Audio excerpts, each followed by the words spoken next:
Hello friends, मेरा नाम है नमन और आप देखना शुरू कर चुके हैं एक बार फिर से हमारा एजुकेशन चैनल टॉक विद दमन। देखिए, इस चैनल में हम करंट अफेयर्स की जो वीकली करंट अफेयर्स होते हैं, जो डेली करंट अफेयर्स होते हैं, कहीं ना कहीं उनकी एक डीप एनालिसिस करते हैं और डिफरेंट डिफरेंट टॉपिक्स में जो आपके लिए एग्ज़ाम्स में बहुत ज़्यादा इंपॉर्टेंट होते हैं उनके बारे में भी डिस्कस करते हैं। तो अगर अभी तक आपने हमारा चैनल जो है सब्सक्राइब नहीं किया है तो चैनल को सब्सक्राइब करिए और बेल आइकन को प्रेस कर दीजिए ताकि हमारी लेटेस्ट की वीडियो की नोटिफिकेशन आपको मिलती रहे। चलिए, आज बिना देर करते हुए जल्दी से वीडियो को शुरू करते हैं, क्योंकि आज ही हमारा जो आत्मनिर्भर भारत था, एक तरह से उसकी जो सीरीज़ थी, वीडियो सीरीज़ थी, वो उसका लास्ट पार्ट है और इस पार्ट को मैं आज यहीं पे ख़त्म कर दूंगा और मैं सारी चीज़ें आपको बता दूंगा एक बार में कि क्या क्या इस पार्ट में और बाकी के जो पार्ट्स हैं उनमें हुआ था। चलिए, तो ये अगर आपको इन सारे पार्ट्स की पीडीएफ चाहिए तो आप हमारा टेलीग्राम जो लिंक ग्रुप है वो ज्वाइन कर सकते हैं। उसकी लिंक मैं डिस्क्रिप्शन में दे दूंगा। वहाँ पे मैंने सारी पीडीएफ जो है वो डाल रखी हैं और आज की ये वाली पीडीएफ भी मैं वहाँ पे प्रोवाइड करवा दूंगा। जो लोग मेरे टेलीग्राम से जो ग्रुप से जुड़े हैं उनको सारी पीडीएफ पर डे और डेली की करंट अफेयर्स, डेली की जो भी घटनाएँ हैं, वो सारी चीज़ें उनको पता चलती रहती हैं। तो लिंक जो है वो डिस्क्रिप्शन में, अगर आप वहाँ से ज्वाइन करना चाहते हैं तो हमारा टेलीग्राम चैनल जो है वो ज्वाइन कर सकते हैं। चलिए, शुरू करते हैं। तो ये जो पार्ट 5 है इसका एक तरह से गवर्नमेंट रिफॉर्म्स, यानी जो गवर्नमेंट अपने सेक्टर्स में जो बदलाव करेगी, ये देखिए, ये अनाउंसमेंट जो है वो 17 तारीख को हुई थी। जैसे कि आपको पता है कि 13 या 14 तारीख से ये सारी चीज़ें शुरू हुई थी और एक एक पार्ट, एक एक फेज़, एक एक दिन में हमारी जो finance minister Mrs Nirmala Sitharaman ji हैं, उन्होंने ये अनाउंसमेंट की थी। चलिए, तो उसके बारे में हम आपको एक एक करके बता रहे हैं और ये जो है पहला पॉइंट निकल के आता है, कोविड रोकथाम के लिए उठाए गए अब तक के स्वास्थ्य संबंधी कदम। देखिए, स्वास्थ्य संबंधी कदम बहुत सारे उसके बाद भी उठाए गए हैं और इसमें इम्प्लीमेशन भी हो रहा है। इम्प्लीमेंटेशन जो सारी चीज़ों का होता है वो महत्वपूर्ण होता है। कोई भी योजना आती है तो अगर वो सही से इम्प्लीमेंट नहीं हो रही है तो फिर वो बेकार है, चाहे वो जितने की हो, चाहे वो 20 लाख करोड़ की हो, चाहे कितनी की भी हो। तो ये सारी चीज़ें मैटर करती हैं। चलिए, पहले ही घोषित 15,000 करोड़ वाले रुपए राज्यों को जारी किए गए थे। 4113 करोड़। देखिए, पहले जो इस 20 लाख करोड़ के पैकेज में पहले अनाउंसमेंट की थी कि हर राज्य को एक तरह से एक फिक्स अमाउंट मिलेगा ताकि वो अपने जो है सिटीजन्स हैं उनको अच्छी सी जो सुविधाएं वो प्रोवाइड करवा पाएँ और ये जो कोरोना है वायरस है इनसे रोकथाम के लिए जो भी वो करना चाहें वो सारी चीज़ें कर सकते हैं। तो इसके अंदर ये अमाउंट जो है वो देखने को मिला है हमें। आवश्यक वस्तुएं यानी 3750 करोड़, टेस्टिंग लैब और किट के लिए ये सारी चीज़ें दी गई थी। स्वास्थ्य के लिए आपको बता दें, प्रति व्यक्ति 50 लाख रुपए का बीमा कवर प्रधानमंत्री गरीब कल्याण योजना के तहत पेशेवर दिया गया था। जो भी लोग प्रधानमंत्री गरीब कल्याण योजना के बारे में जानते हैं या उससे जुड़े हैं तो उनको ये बेनिफिट मिलेंगे। आईटी का एक तरह से लाभ मिला था। ई संजीवनी टेली कंसल्टेंट सर्विसेज का रोल आउट हुआ था। एक तरह से ई संजीवनी एक प्लेटफॉर्म जनरेट किया गया था जहाँ से आपको बहुत सारी इन्फॉर्मेशन, बहुत सारी सुविधाएं जो है वो बेनिफिट जो है वो मिल जाएंगे।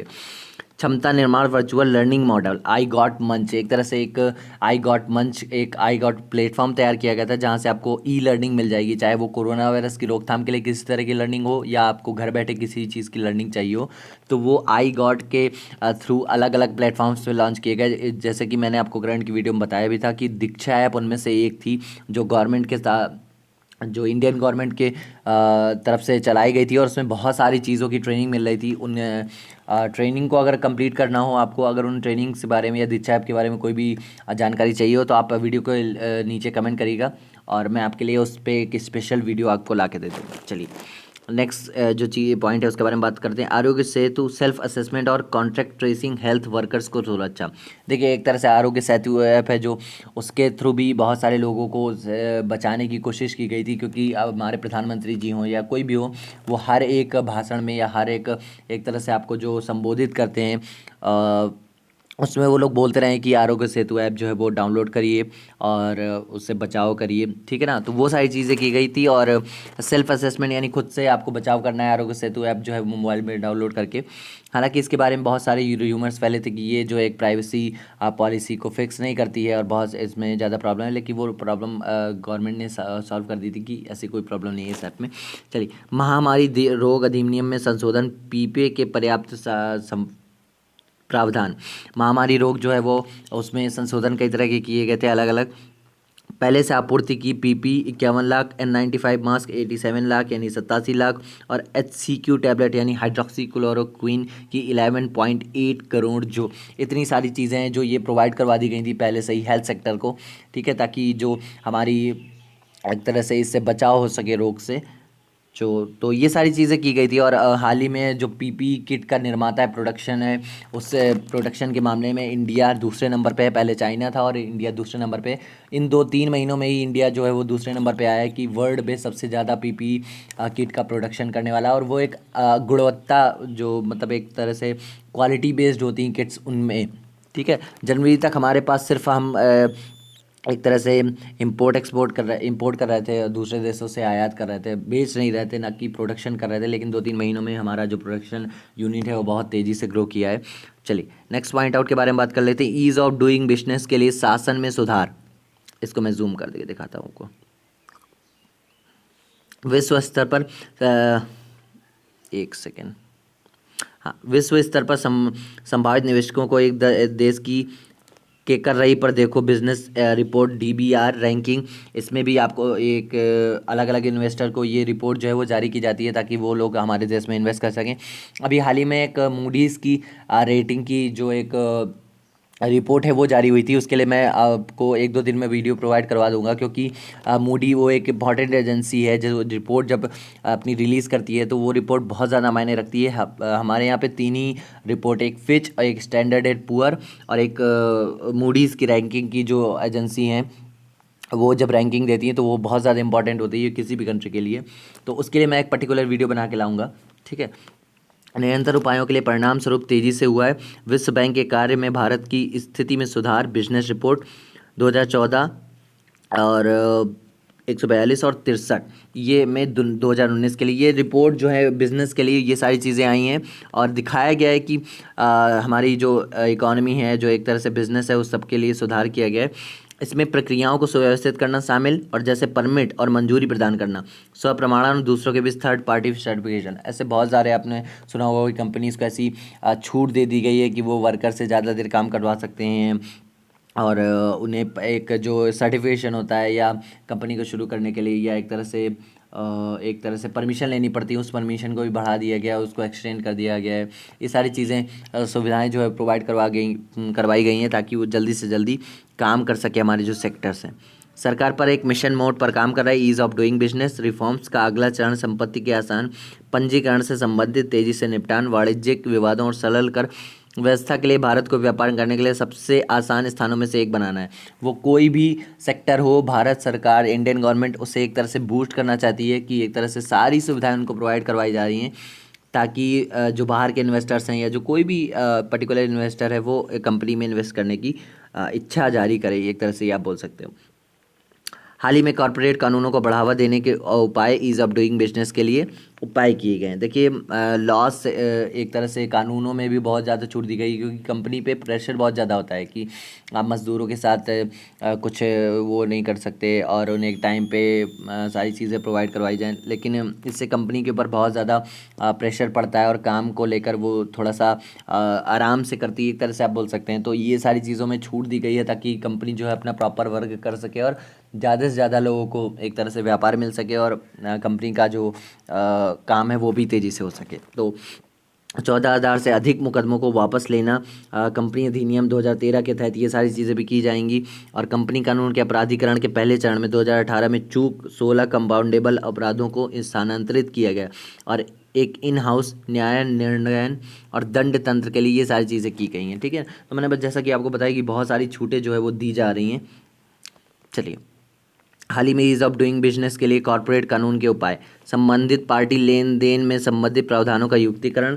जैसे कोई भी पार्टी लेन देन करती है तो उसमें जो भी ट्रांसपेरेंसी होती है वो सारी चीज़ों को हैंडल करेंगी गवर्नमेंट, और इन सारे बिजनेस को एक तरह से रीशेड्यूल्ड करेंगे, रिफॉर्म करेंगे, उनको एक तरह से इंफ्रास्ट्रक्चर उसका मजबूत बनाने के लिए जो सारी सुविधाएं एक तरह से वो सारी दी जाएंगी। 221 हल मामलों में 44% वसूली के बाद से प्राप्त किया गया। आईबीसी 2016 की स्थापना, इन सारी चीज़ों की स्थापना इसलिए की जाती है ताकि कंपनी के जो भी मैटर्स हैं वो सारे एक तरह से सुलझ जाएं। अनुपालन बोझ को कम करने के लिए कोविड-19 के दौरान समय पर कार्रवाई कंपनी अधिनियम 2013 के विभिन्न प्रावधानों के साथ साथ कंपनियां बोर्ड बैठकों, ईजीएमएस और एजीएमएस अधिकारों का संचालन करने में सक्षम, डिजिटल इंडिया की ताकत का लाभ उठाकर मुद्दा, यानी एक तरह से जो कंपनी के जितने भी नियम होते हैं, जैसे आपने यहाँ मैंने बताया कि कंपनी कार्रवाई कंपनी अधिनियम 2013, इन सारी चीज़ों को एक तरह से सशक्त किया जाएगा ताकि जल्दी से जल्दी फैसले हों और जल्दी से जल्दी काम हो सके। 4.13 लाख करोड़ रुपए की स्वीकार गई दावों की राशि। ये जो इतने रुपए ईज़ ऑफ डूइंग बिजनेस या बिजनेस सेक्टर को रिवाइव करने के लिए दिए जाएंगे, इन सारे जो पैसे हैं इनको जल्दी से जल्दी स्वीकार किया, मतलब एक तरह से स्वीकृत मिलेगी ताकि जल्दी से जल्दी इम्प्लीमेंटेशन हो सके और इकोनॉमी जो है वो अच्छे से बूस्ट हो सके। ठीक है, चलिए देखिए, जो इंपॉर्टेंट चीज़ें हैं वो भी मैं आपके साथ डिस्कस करने की कोशिश कर रहा हूँ। जो पॉइंट मैं छोड़ रहा हूँ उनको आप पीडीएफ के थ्रू पढ़ लीजिएगा। ठीक है, कोविड-19 के दौरान ऑनलाइन शिक्षा प्रौद्योगिकी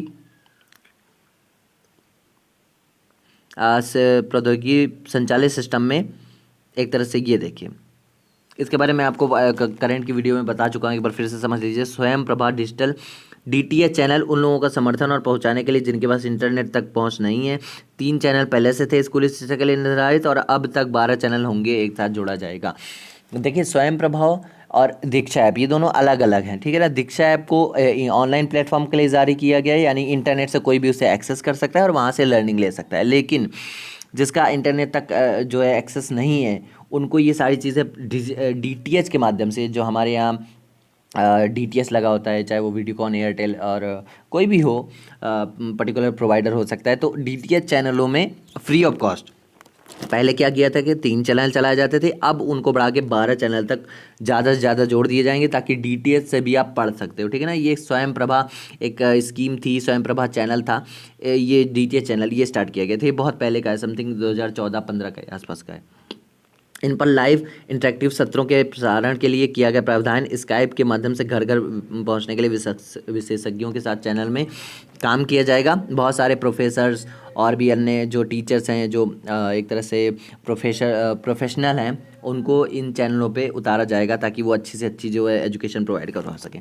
टाटा स्काई और एयरटेल जैसे निजी डीटीएच ऑपरेटरों के साथ बंधे हुए इन तक पहुंचने बढ़ाने के लिए शैक्षिक वीडियो सामग्री का हवा देने के लिए चैनल, मतलब एक तरह से ज़्यादा से ज़्यादा फ्री ऑफ कॉस्ट एजुकेशन लोगों तक पहुंच पाए, इन सब चीज़ों के लिए ये सारी चीज़ें की जा रही हैं। भारत के राज्यों के साथ समन्वय हवा के समय को साझा करने के लिए 4 बजे दैनिक स्वयं प्रभा चैनलों पर अपनी शिक्षा का प्रसारण करने के लिए संबंधित जानकारी दी जाएगी।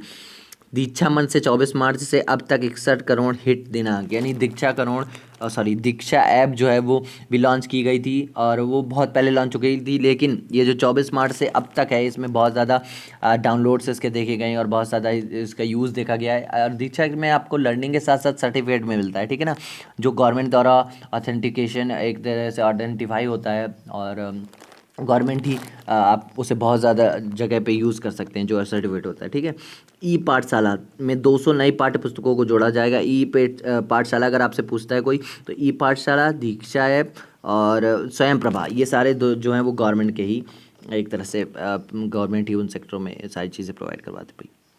मनरेगा रोजगार को बढ़ावा देने के लिए 40,000 करोड़ के लिए आवंटन में वृद्धि।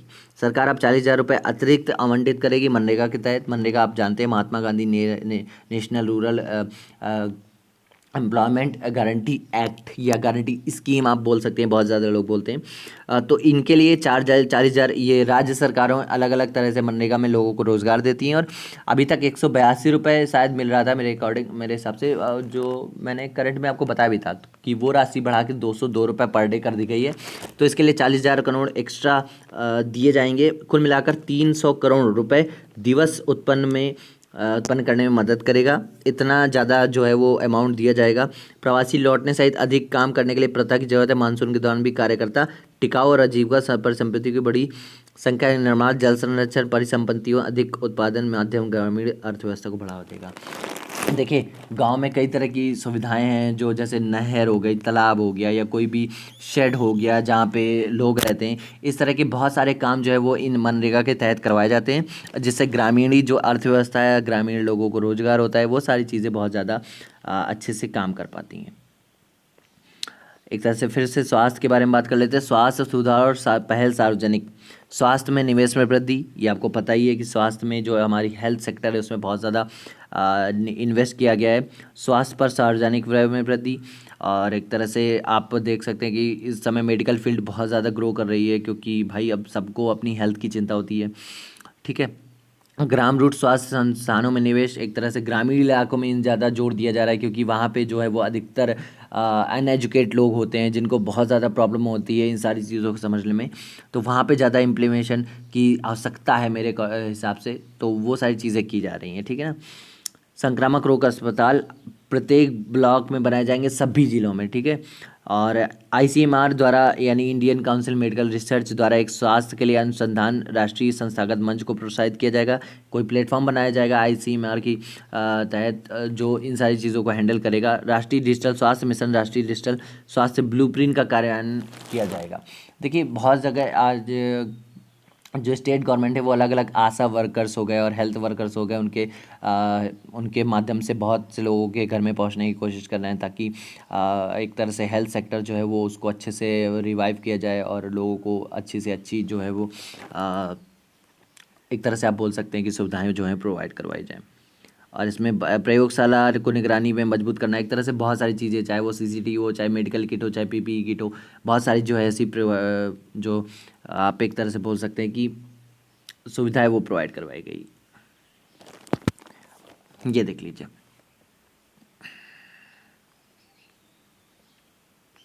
इक्विटी के साथ प्रौद्योगिकी शिक्षा संचालित शिक्षा पोस्ट कोविड, इसके बारे में समझ लीजिए। प्रधानमंत्री ई विद्या, ये पाँचवें फेस में, यानी जो 20 लाख करोड़ का पैकेज था उसमें 5वें फेस में अनाउंस किया गया था। प्रधानमंत्री ई विद्या डिजिटल ऑनलाइन तक मल्टी मोड एक्सेस के लिए कार्यक्रम शिक्षा तुरंत शुरू की जाएगी। मतलब बहुत सारे ऐसे चैनल्स बनाए जाएंगे जिसमें फ्री ऑफ कॉस्ट जो है वो एजुकेशन प्रोवाइड की जाएगी। राज्यों और यूटीज़ में स्कूल शिक्षा के लिए दीक्षा ई कंटेंट क्यूआर कोड सभी ग्रेड के लिए सक्रिय पाठ्यपुस्तकों, एक राष्ट्र एक डिजिटल मंच, एक ये जो दीक्षा ऐप है इसके माध्यम से बहुत सारी चीज़ें पहुंचाई जाएंगी। कक्षा 1 से 11 तक प्रति वर्ग के एक निर्धारित टीवी चैनल होगा। रेडियो, सामुदायिक रेडियो और पॉडकास्ट के व्यापक का उपयोग किया जाएगा एजुकेशन प्रोवाइड करवाने के लिए। नेत्रहीन और श्रवण बाधितों के लिए विशेष ई सामग्री यानी इलेक्ट्रॉनिक सामग्री जो है वो दी जाएगी ताकि उन लोगों को पढ़ने में आसानी हो, ठीक है। शीर्ष 100 विश्वविद्यालयों को स्वचालित रूप से ऑनलाइन पाठ्यक्रम शुरू करने की अनुमति दी जाएगी 30 मई तक, यानी वो अनुमति मिल चुकी होगी अब तक, और बहुत ज़्यादा इसको अच्छे से एक्सेस कर पाएंगे वो लोग, ठीक है। मनोदर्पण छात्रों शिक्षकों के मनोसामाजिक समर्थन के लिए एक पहल और मानसिक स्वास्थ्य और भावनात्मक भलाई के लिए परिवारों को शुरू किया जाएगा तुरंत।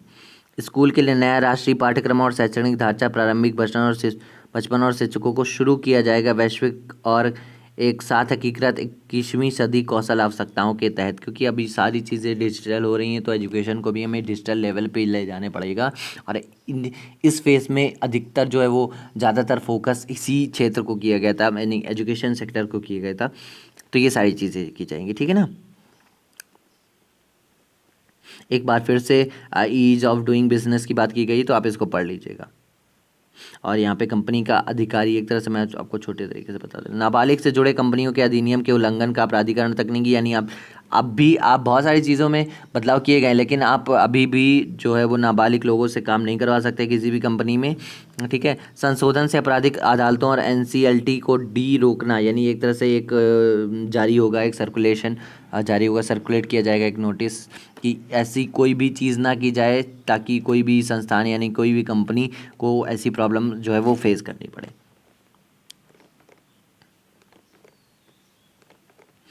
कारपोरेट्स के लिए ईज ऑफ डूइंग बिजनेस, इसमें क्या किया गया, एक व्यवसाय शुरू करने के लिए रैंकिंग में सुधार, दिवाला संकल्प से ने समग्र रूप से योगदान दिया है। ईओडीबी पर भारत की रैंकिंग में सुधार किया गया है, ठीक है ना। आगे प्रमुख सुधारों को शामिल करने के लिए बोला गया है ताकि जो है ज़्यादा से ज़्यादा इन्वेस्टमेंट हो सके, जैसा कि आपको मैंने पहले बताया, ठीक है। छोटी कंपनियों, 1% कंपनियों, उत्पादक कंपनियों और स्टार्टअप सभी के लिए चूकों में जो भूल होती है, जो उनकी गलतियां होती हैं, उनमें जो दंड दिया जाता है उसको कम किया गया है, ठीक है। निजी कंपनियों जो स्टॉक एक्सचेंजों पर एनसीडी की सूची नहीं है, सूचीबद्ध कंपनियों के रूप में माना जाता है। एक नए आत्मनिर्भर भारत के लिए सार्वजनिक क्षेत्र उद्यम नीति, पिछले कुछ दशकों में भारत और दुनिया बदल गई है, बिल्कुल बदल गई है सर। रणनीतिक क्षेत्रों में सार्वजनिक क्षेत्र में कम से कम उद्यम रहेगा, लेकिन निजी क्षेत्र होगा, यह भी अनुमति दी जाए, यानी जो राजनीति, एक सेकेंड, यानी बहुत सारे जो सेक्टरों हैं उनको अलग अलग एक तरह से जोड़ के चला जाएगा और बहुत सारी चीज़ें जो है वो प्रोवाइड करवाई जाएंगी। ठीक है। व्यर्थ प्रशासनिक लागत को कम करने के लिए रणनीति क्षेत्रों में उद्यम की संख्या होगी आमतौर पर केवल 1 से 4 हो, दूसरों को निजीकरण विलय होल्डिंग के तहत लाया जाएगा। यानी कंपनीज़ में बहुत ज़्यादा एक तरह से आप देख सकते हैं कॉन्ट्रैक्ट जो वर्किंग है वो करवाई जाए। और भर्ती आप बहुत अब क्योंकि भर्ती आप एक तरह से देख रहे हैं इकोनॉमी बहुत ज़्यादा क्रैश हुई, बहुत ज़्यादा हार्म हुई है। और तो इसलिए आप एक तरह से इसे रिवाइव भी किया जाएगा, लेकिन कुछ शर्तों के साथ। और इसमें बहुत ज़्यादा इस समय भर्ती आपको देखने को नहीं मिलेगी। ठीक है, चलिए। राज्य सरकारों को पहले से ही दिया गया था समर्थन। केंद्र राज्यों की तरह राजस्व में तेजी से गिरावट करने का सामना करना पड़ रहा है। जाहिर सी बात है, अलग अलग जगहों पे अलग अलग सामना करना पड़ा है। केंद्र को अनुरोध पर आरबीआई में वृद्धि की गई है। केंद्र के अनुरोध पर आरबीआई में वृद्धि की गई है। और इस समय रेपो रेट जो और रिजर्व रेपो रेट है बहुत ज़्यादा घटाया गया है। रेपो रेट और रिजर्व रेपो रेट क्या होता है इसके बारे में मैंने आपको करंट अफेयर्स की वीडियो में बताया था, वहाँ जाके आप समझ सकते हैं। ठीक है। अप्रैल के पहले सप्ताह में एसडीआरएफ, ठीक है, 11,092 करोड़ रुपए फंड की अग्रिम राशि जारी की गई थी, जिससे बहुत सारे लोगों को जो है वो रिलीफ मिला है। ठीक है। अप्रैल और मई में समय पर दिए गए राज्यों को राजस्व घाटे का अनुदान 12,390 करोड़ केंद्र के तनावग्रस्त संसाधन में से दिया गया है।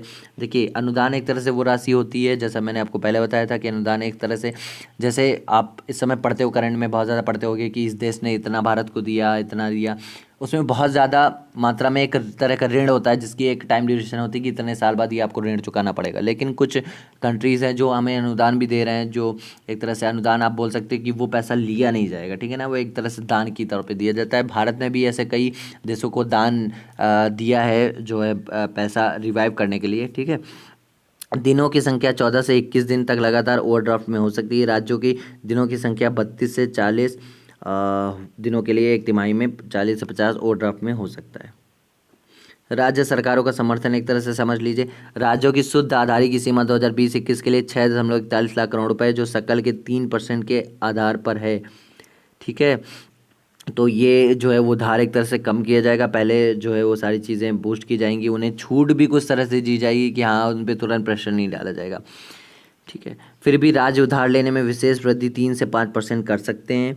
इसमें राज्यों को 4.42 लाख करोड़ रुपए के अतिरिक्त संसाधन मिलेंगे, जो उनको जो है वो उनका उधार जो है वो ज़्यादा अगर मिला तो। इसके लिए मार्च 2020 से 75% 75% को अधिकृत किया गया था और समय राज्यों पर छोड़ दिया गया था कि आप किस तरह से वसूली करना चाहते हैं, किस तरह से पैसे लेना चाहते हैं, ये आपके ऊपर है। अब राज्य सरकारों का समर्थन करना और राज्य स्तरीय सुधारों को बढ़ावा देना। उधार लेने पर एक हिस्सा विशेष सुधारों से जोड़ा जाएगा।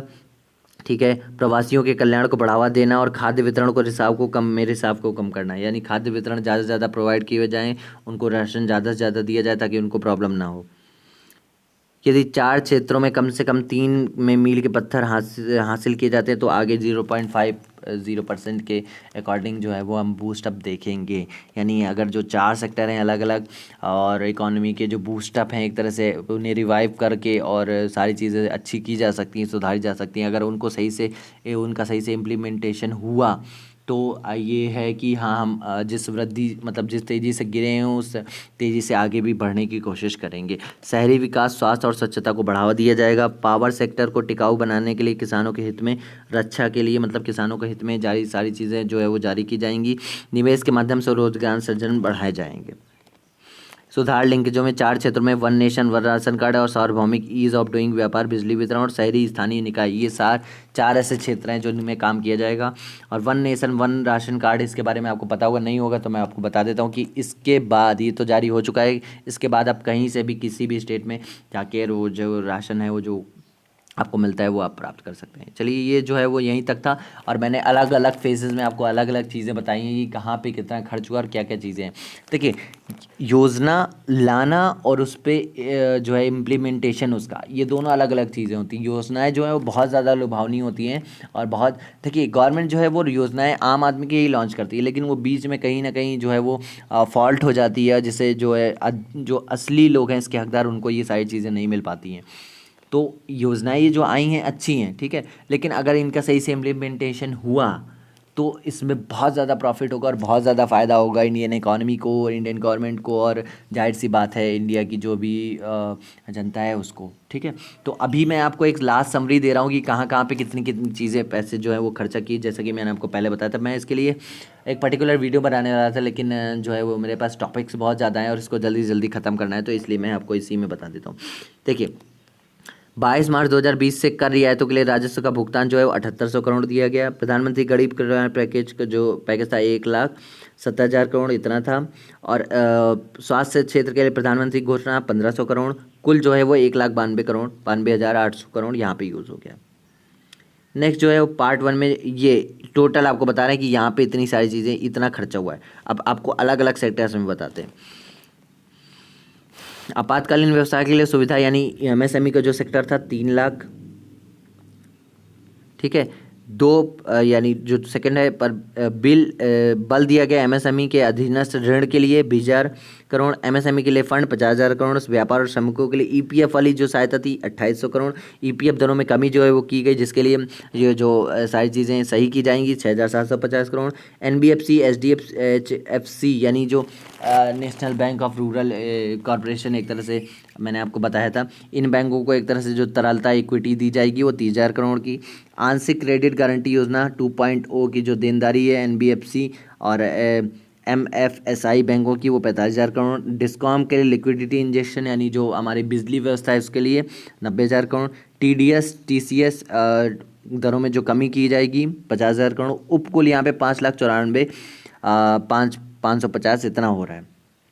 पार्ट 2 देख लेते हैं। घोषणाओं में जो प्रदान की गई योजनाएं थी, प्रवासी कामगारों में 2 महीने के लिए मुफ्त खाद्यान्न आपूर्ति यानी जो राशन 2 महीने तक फ्री दिया गया, 3500 करोड़ उसमें खर्च हुआ। मुद्रा शिशु ऋण ये ई वेंडरों के लिए, और मैं बहुत ज़्यादा आपको बता चुका हूँ, लेकिन इस बार की जो करंट की वीडियो होगी संडे वाली, उसमें मैं आपको बताऊँगा जिस सेक्टर में एक तरह से इसकी फुल डिटेल में आपको बताऊँगा वहाँ पर। इसके लिए 1500 करोड़ दिया गया है। वेंडरों के लिए जो 10,000 रुपये पर मंथ के दिया जा रहा है। ठीक है, स्ट्रीट वेंडरों के लिए विशेष ऋण सुविधा 5,000 करोड़।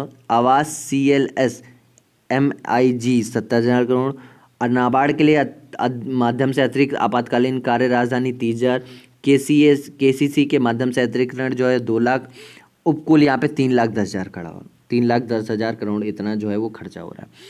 नेक्स्ट देख लें, खाद्य सूक्ष्म यानी जो हमारी फूड इंडस्ट्री है, माइक्रो फूड इंडस्ट्री है, आपको सेकेंड या थर्ड पार्ट में मैंने बताया था 10,000 करोड़। प्रधानमंत्री मत्था में बैठकर योजना 20,000 करोड़, इसके बारे में भी मैंने आपको बताया था। कुल करने के लिए शीर्ष ऑपरेशन ग्रीन जो है, ऑपरेशन ग्रीन वो 500 crore. Agree infrastructure fund 1 lakh. पशुपालन अवस्थापना विकास निधि 1,500 करोड़। हर्बल खेती को बढ़ावा 4,000 करोड़। मधुमक्खी पालन पहल 500, यहाँ पे 1,50,000 खर्चा हुआ है, 1,50,000 करोड़। और यहाँ पे आप देख लीजिए फिजिबिलिटी गैप फंडिंग 8,100 करोड़ यानी 8100 करोड़। अतिरिक्त मनरेगा आवंटन जैसा कि मैंने इस वीडियो में बताया आपको 40,000 करोड़। उपकुल यहाँ पे 48,100 यानी टोटल ये 20 लाख के ऊपर जा रहा है, 20 लाख करोड़ के ऊपर जा रहा है ये जो टोटल है। और मैं आपको बता दूं, इसमें से आपको परेशान होने की ज़रूरत नहीं है। इसमें से बहुत सारी चीज़ें हैं जो वो पहले जो हमारा बजट आया था उसमें आ चुकी थी। इसमें इसको एक तरह से आप बोल सकते हैं कि जानबूझकर ऐड किया गया है। ठीक है, मैं इसके बारे में ज़्यादा नहीं बोलना चाहूँगा। आपका काम सिर्फ पढ़ना है और आप पढ़ते रहिए, चीज़ों को समझते रहिए जो आपको जो हेल्प करेंगे एग्ज़ाम्स में। ठीक है, और आज की वीडियो जो है वो मैं यहीं समाप्त करता हूँ और ये सीरीज़ यहीं पे समाप्त होती है। बाकी के अगर 4 पार्ट्स आप देखना चाहते हैं तो लिंक जो है मैं डिस्क्रिप्शन में दे दूँगा। इसके अलावा आप हमारे चैनल में भी जाके देख सकते हैं। और ये सारी चीज़ें मैं जो डेली के करंट अफेयर्स हैं वो मैं टेलीग्राम ग्रुप में जो अपने भेजता रहता हूँ और वहाँ से आप पढ़ सकते हैं। अगर आपने टेलीग्राम चैनल जो है अभी तक ज्वाइन नहीं किया है तो लिंक जो है वो डिस्क्रिप्शन में वहाँ जाके आप ज्वाइन कर सकते हैं। ठीक है, आज के लिए इतना ही। Thank you so much.